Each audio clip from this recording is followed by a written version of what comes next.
Kedatangan majelis hakim ke kediaman Ferdy Sambo di Saguling dan Duren 3 sepertinya jadi senjata makan tuan.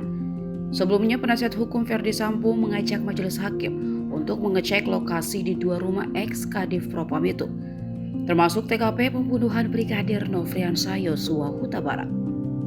Namun ajakan itu dinilai ahli hukum pidana Asep Iwan Iriawan justru merugikan kubu Ferdy Sambo.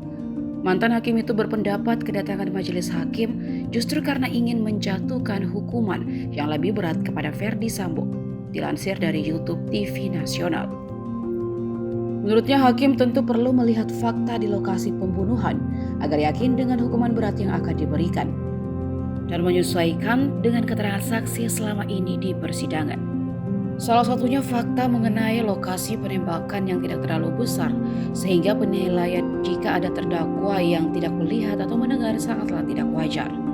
Dalam tayangan kedatangan majelis hakim sebelumnya, Hakim Ketua Wahyu Iman Santoso juga memasuki kamar Putri Chandrawati yang mana saat kejadian penembakan mengatakan berdiam diri di dalam kamar. Kondisi pintu kamar diakui Putri tertutup setengah saat itu.